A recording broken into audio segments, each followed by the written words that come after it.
Okay, well, hello everybody. Hope everybody's having a good day. It's Thursday, about 12 o'clock. Just finished up a faculty meeting with everyone from the Graduate School of Education and Human Development, trying to plan out what this fall is going to look like for all you students. And basically, there's a couple things on the table coming back to campus with a modified schedule, meaning things would end, perhaps start a little early, end at Thanksgiving, and then just have things like final projects submitted online, having a hybrid model or completely online. There's still a lot of decisions that are being made that are way above my pay grade. So as soon as I know something, I'll let you guys know something. So I looked at the DQs. I waited. I was going to do the video yesterday, but I wanted to get all of the discussion questions in from the first round so I could comment on them, so that we could all be basically on the same page. Essentially, how I like to do the discussion questions is like baby steps. So it's like walking up the stairs. So not to be so harsh initially for like APA format, and like citations, references, all that kind of stuff. But as we go along, I'm going to expect more and more and more. And what would have been full credit week one would not full credit like in week three, four, five, six is going to require a lot more work. So we're getting off to a good start. Now, I looked at all the discussion questions, they were all pretty good. A couple little suggestions. When you have your, so again, let's go over what's really the bare minimum is having about 3 to 4 paragraphs, about 2 pages. Again, it is double spaced in APA format, so it's really only about 1 page, so it shouldn't be that critically difficult. And in each paragraph, the minimum that is required is one citation at this point just from the textbook. But as we go on, I'm going to start requiring outside sources of information, meaning other textbooks, peer-reviewed journal articles, maybe lectures like this, other sources. But for right now, we're going to keep it simple. So as you write your paragraph, for example, I remember seeing one of the discussion questions where they did have some citations. So each paragraph, one citation minimum. Now, if you have a citation, so for example, our book, Szymanski and Parker, once you state, okay, Szymanski and Parker stated blah, blah, blah, you need to have a reference page where the source of the citation is cited in APA format, and that would be a hanging indent. So the authors are starting off and it goes through the information, and then on the second line, there's one tab in. That's what a hanging indent is. And if you look at any journal article or even probably in the back of our textbook, let me see if they did it in APA format, just real quick. Yeah, the references in the back of our textbook have, I don't know if you could see that, it's probably pretty close, but it has the APA hanging indent as well. So when you're doing this next discussion question this weekend that is due at Sunday by midnight, you'll have your 2 pages, about 4 paragraphs of information. In each paragraph, at least one citation minimum. And in the last paragraph, try to summarize and come to a conclusion. Any type of writing, no matter if it's, English 101, you always want to have a conclusion so that your reader can really understand what your opinion of all the citations and the narrative that you just wrote, what it means to you. Now, then what we're going to do again on Monday, Tuesday, Wednesday is read the fellow students' discussion questions and post your informal feedback. Now, for this week, let me just pull it up real quick. It looks like we had, so DQ1. Some people just, about half of the class just posted their original discussion question. The other half gave one informal feedback to a student. Now, going forward, so for this week, let's make it crystal clear, is what you're going to do Sunday is you turn in your original DQ. This one will be on theories in chapter 4 and how you would apply the theory that you select. What type of outside source of information are you going to be using in your DQ, and so on. So once you select the theory, discuss the theory, obviously, and the components of it, and then how you're going to utilize it in your future work or how you envision utilizing it. Um, and what I'll do is I will actually be posting another lecture. So you'll have this one today, and then I'll post one from last summer. I taught this course last summer, and it was a hybrid format. So the way the course last summer worked is we met one day a week on campus, like on Tuesdays or whatever it was, and then Thursday's lecture was just online like this. So our lecture today is going to focus on chapter 3 and just the housekeeping things like DQs and stuff like that. I'll post another one probably tomorrow that will be on chapter 4, that will discuss your discussion question like we just mentioned. And if it in the lecture, I think in the beginning of it, it states, well, here's the first lecture for our class. That's because we were meeting on campus in the beginning and then we went to hybrid. So little housekeeping things like that might be slightly different, but the content is exactly the same. And the theories haven't changed since last summer. So the next video that I'm going to put up is going to be recycled from last summer.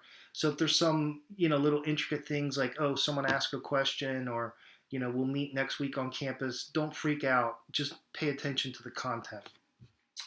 Now, picking up on where we had a brief discussion last week about some of the upcoming assignments. The resume and cover letter, that's easy. I mean, that's due in 5 days on the 31st. That's kind of like a softball or gimme for you. But the next one, the website reviews, again, you don't have to run out and do that, so that's not going to be a problem. I was hoping for the job analysis that's due on June 14th that we'll be able to go out in the real world and do it, and especially for that one, because that's what, like for me as a rehabilitation counselor, if I was in your shoes, when I was 20 something, I was working full time as a rehabilitation counselor as I pursued my master's degree. I would actually go out and do job analysis. So I'd be working with a person with disability and trying to get them back to their employer if possible. So I would go to that work site and I would meet with the boss or the supervisor and I would observe what the person does, collect that data, and send it to the physician or the psychiatrist or whoever. I mean, it could be a number of doctors, and get their approval for Johnny or Jane before they went back to work. That's what a job analysis is. So you can see how a key part of that is going out and doing it. Trying to do it virtually online, we'll probably have to do that since that's the first one. And I'm going to continue thinking about how we're going to do that. And I'll give you, there's one article, or there might be 2 articles in the file section, but one in particular that goes to the methodology of how to do labor market surveys. And I'll give you examples of job analysis and labor market surveys and things like that. But keep in mind, we're going to be flexible and I'm going to do what's best for you. I mean, if we can't go out in the field and do it, it's going to take a little bit of way, but with COVID-19, it is what it is. So I will make the best of it and do what's in your best interest. So the next 2 assignments on the horizon are not going to be an issue of the website reviews or the resume cover letter. Those you can do from your couch or your bedroom or your office or wherever you are. But just know that I'm going to be flexible and kind of considering how we're going to modify the job analysis and labor market survey coming down the pike. So let's talk about this chapter. Now, in the work that I do now, when I was your age, roughly in my 20s, I was full-time private practice as a rehabilitation counselor in the field. So, I would be doing a lot of workers' compensation for Johns Hopkins Hospital and Johns Hopkins University, the state of Maryland, Bethlehem Steel, like big, large employers. Like Johns Hopkins is the largest private employer in the state of Maryland. So our agency would help all of their workers that got injured on the job and try to get them back to work. And if that didn't work, now after the medical phase is over, because how it works in the private sector is we would have our medical team start working with the clients first. They might be at shock trauma, they might be at GW Hospital or wherever, and start facilitating their patient care so that they would get better. And then once they became something close to maximum medical improvement, picture it like a bell-shaped curve, so they're getting better and better and better, that's where I would come in and do an evaluation and try to plan for the future. Can we get them back to their old job? Can we get them back to their old employer but a new job? If that doesn't work, then can we retrain them for a totally different new job and new employer?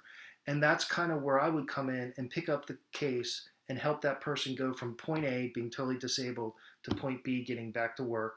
And of course, the job analysis is part of that. Um, so, what I'm going to probably do for this content in chapter 3 is try to redact a report from probably, I don't know, a closed case from a year or two ago or something like that. So you can see how I use the current labor market data in my evaluations and planning for the future. For example, this week I'm working on a case where it's a 22-year-old lady that had an ovarian cyst, and she had to go into the hospital to have the cyst removed. You would think, okay, it's surgery, but it shouldn't be, it's not like I'm having a heart surgery or brain surgery. But what occurred was that the anesthesiologist made a mistake, and the client actually died on the operating table and suffered brain damage. Now, this is a young lady that was going to nursing school. She wanted to become a nurse and help people. But because she had this, it's basically medical malpractice, she had a really bad outcome. She has brain damage now where she can't learn. I mean, she just cannot learn new information. When you meet with her, like I interviewed her and actually interviewed her mother at the same time, and I asked questions like, okay, how was your high school grades? What were, she couldn't answer any of the questions. So obviously, in my opinion, she cannot work. So how I would use the labor market information is saying, okay, she was going to nursing school. Her first goal was to become a registered nurse. A secondary goal would be a licensed practical nurse. And then a third goal, if those didn't work out, might be like a certified nursing assistant. Then I would look at the labor market data from the ONET for the United States, and then also from the state, in this case Maryland. And then if I have the time and the resources, then I would look at the town or the county or the metropolitan area to make sure that all the labor market data correlated. Because think about it, if we're talking manufacturing, it's going to be different in Montana than it is in California. So, that is a key piece of labor market information. So let's talk about some of the things in chapter 3. Now, the first thing that they start off with is going through, talking about conceptualizing disability. What is the impairment? What is the disability? Impairment generally means when a doctor gives a rating, so it can be a percentage, like the whole body impairment, which translates into money, or it can be a specific thing that they're precluded from doing, like I can't lift over 10 pounds, or I can't sit at the desk for more than 2 hours, or because of PTSD I can't be in certain environments, and so on. So really some tools that we have in our toolbox are like the American with Disabilities Act, that we can advocate for reasonable accommodations and things like that. When we get into the empirical measures of disability, that's really where kind of a job analysis, and also things like they're called different things in different states, but a functional capacities evaluation. A doctor will give a ballpark range, like, and these are categories from the Department of Labor, like sedentary, like this, sitting at a desk, light, 10 to 20 pounds, lifting and carrying, a medium, 25 to 50, and so on. And that's usually how a doctor will give like a ballpark estimate of what the person can do. Now, functional capacities evaluation will give very specific information, like they can lift 15.2 pounds frequently, 25 pounds occasionally, they can sit for 45 minutes at a time, they can walk a mile and a half, and things like that. So that would be what I would consider more empirical information about a person's disability. There's all different types of surveys. There's the National Health Survey, Survey of Income and Program, the CPS, Current Population Surveys. There's another one called, well, let's keep it simple. Those are some basic ones that you'll probably come across, and they talk about that in the textbook. Another one that you might come across is the American Community Survey, where they specifically ask questions about disability and is it mobility, is cognitive, and things of that nature. Later in the chapter, where they talk about the relationship between employment rates and Social Security Disability Income, SSDI. Essentially, the bottom line is the longer, if we're talking about a person that has been working, say like you or me, we're working and then something traumatic happens and we are not able to go back to that type of employment or employer, Then you would probably apply for Social Security disability. And essentially, what that means is you're determined that you can no longer work in a competitive job. And the bottom line is the longer that you're off work and not working lowers the probability of you getting back to the work in competitive employment. The textbook goes through different experiences with limitations. I mean, to me, the most important things are, do I have the resources to fund a retraining program for this person? Do I have the resources to buy assistive technology or modify the work environment or provide them with certain services that are designed to facilitate or maximize their ability to work? And connected to that is also their economic earnings. They go through several pages about the prevalence of disabilities in all the states in the United States and so on. I mean, the chapter is kind of an easy read because there's many different charts in here. No, the bottom line is this: if we're talking about categories of disability, one of the studies that I did, and I'm still working on a longitudinal study where I'm tracking 200 individuals that went through the state vocational rehabilitation system in Maryland. It's called Division of Rehabilitation Services, DOORS. So I worked with these individuals in 2003 when I was getting my PhD from the University of Maryland. And that was my dissertation, looking at outcomes, the relationship between the IPE goals and the actual job placement outcome. And I've been tracking these folks right now for over 15 years. And if we want to just keep it very simple for the purpose of this conversation, if you want to categorize all the different disability conditions, there's primary, there's secondary, there's all kinds of stuff going on. When you do statistical analysis, you can't have 100 different diagnoses. So you have to collapse them down into categories, meaning sensory, vision and hearing impairments, physical, I hurt my back, my arm was amputated, or cognitive, I have a brain damage like the person I'm working with on the report this week, or maybe I have a learning disability, or I've been diagnosed on the autism spectrum, or whatever. So you collapse all these different disabilities in three categories. What it essentially shows is people with physical disabilities essentially earned the most money. People with sensory were in the middle, and people with cognitive were on the lowest end of the spectrum, meaning they were making the lowest amount of money and had the lowest retention rate, or it was difficult for them to stick with a job for a long period of time. But the interesting thing in this longitudinal research is if we can obtain the rehabilitation goal that we set out in our vocational evaluation or assessment, we get that goal that we plan for, it mitigates the loss of earnings by what type of disability, which is really important. So go ahead and read through the chapters. What I'll try to do is also post an example. It will be a vocational evaluation. I do vocational evaluations now. It's a much more detailed, in-depth look at the individual. And usually it's about a 15 to 25 page report. When I was younger, like in your age, the vocational assessment would be much briefer. It would be only on that specific injury and would probably be like 5, 6, 7 pages. I will try to find one of these that's redacted. I wish I had a Xerox machine here, because what I usually do at GW is I just print out my old report, take a black marker, cross out all the names so you can't see any identifying information, put it in the Xerox machine, scan it, turn it into PDF, and then give it to students as something that they can read so that they know what the real world is going to look like. I'm going to, I can't do that here. All I have is this little, I don't know if you can see my little printer here. I have just a basic printer, probably the same thing you have at your house, and I can't stick 25 pages in there. It just doesn't scan that many. But probably what I'll do is I'll find a report that I can just redact and take out the names and give you an idea of how I present the labor market data so that the reader, the client, their attorney, the insurance company, their employer, how they can see what our goals are going to be, and then the corresponding labor market data, like how many people have this job in Maryland. Is the occupation growing or shrinking as far as new opportunities? What's the projected growth rate? How many current employment opportunities in job X are out there?